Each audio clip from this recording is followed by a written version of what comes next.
सुन ले तू ससुरे के हाल मोरी दीदी, सुन ले तू ससुरे के हाल मोरी दीदी, हाल मोरी दीदी हो हाल मोरी दीदी, हाल मोरी दीदी हो हाल मोरी दीदी, सुन ले तू ससुरे के हाल मोरी दीदी, सुन ले तू ससुरे के हाल मोरी दीदी। पहिले पहिले जब गईले ससुरवा, पहिले पहिले जब गईले ससुरवा, सासु मोरी आरती उतारे मोरी दीदी, सासु मोरी आरती उतारे मोरी दीदी, सुन ले तू ससुरे के हाल मोरी दीदी, सुन ले तू ससुरे के हाल मोरी दीदी। दूसरी पठौनी जब गईले गवनवा,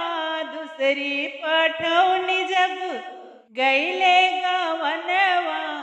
सासु मोरी लगवा सुतमई मोरी दीदी, सासु मोरी लगवा सुतमई मोरी दीदी,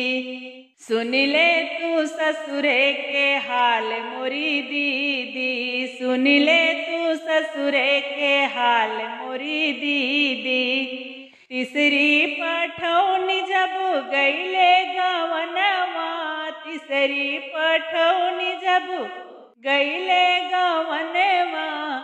सासु मोरी झोटा उखाड़े मोरी दीदी, सासु मोरी झोटवा उखाड़े मोरी दीदी,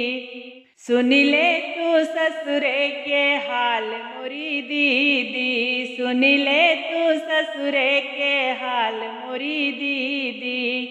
चौथी पठौनी जब गईले गवनवा, चौथी पठौनी जब गईले गवनवा,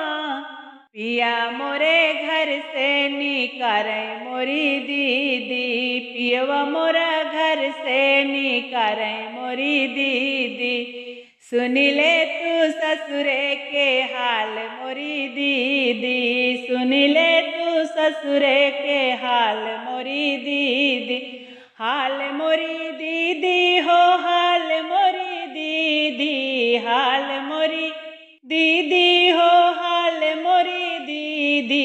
सुन ले तू ससुरे के हाल मोरी दीदी, सुन ले तू ससुरे के हाल मोर दीदी।